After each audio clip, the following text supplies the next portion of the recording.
അല്ലാഹുവിന്റെ ഹബീബ് പറയട്ടെ, മാ തസദ്ദഖ അഹദുൻ ബിസദഖത്തിൻ മിൻ ത്വയ്യിബിൻ, നല്ല ഹലാലായത് അല്ലാഹുവിന് പൊരുത്തമുള്ളത് നിങ്ങൾ ദാനം ചെയ്യുകയാണെങ്കിൽ, വലാ യഖ്ബലു അല്ലാഹു ഇല്ല ത്വയ്യിബ്, ഏറ്റവും നല്ലതേ അല്ലാഹു സ്വീകരിക്കുകയുള്ളൂ. നല്ലത് നമ്മൾ ഒരിക്കലും ഇഷ്ടപ്പെടാത്തത് കൊടുക്കുക, അങ്ങനെ ആവരുത്. മഹാനായ അബ്ദുല്ലാഹ് ബിൻ മസ്ഊദ് റളിയല്ലാഹു അൻഹു ഒരു കീറിയ കുപ്പായം കയ്യിലുണ്ടായിരുന്നു. ഇങ്ങനെ പറയണേ, ഈ കീറിയ കുപ്പായം, അന്നൊക്കെ കീറുന്ന കുപ്പായൊക്കെ തുന്നിയിട്ട് ആൾക്കാർ ഉപയോഗിക്കും. നമ്മളൊക്കെ അങ്ങനെ തന്നെയല്ലേ, സൂചി നൂലോ ഒരു വീട്ടിലില്ലാതിരുന്ന കാലം ഉണ്ടായിരുന്നു. ഇപ്പോഴല്ലേ കൊണ്ടുപോയി മാറ്റാൻ തുടങ്ങിയത്. നമ്മളൊക്കെ തുന്നി നടന്നത്. യാ അല്ലാഹ്. ഇബ്നു മസ്ഊദ് തങ്ങൾ പറയാം, ഞാനിത് ദാനം ചെയ്യട്ടെ എന്നിങ്ങനെ മനസ്സുകൊണ്ട് ആഗ്രഹിക്കും.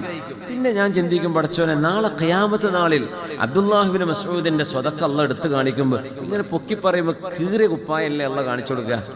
അത് മടിച്ചിട്ട് ഞാൻ കൊടുക്കാതിരിക്കുകയാണ്. യാ അല്ലാഹ്.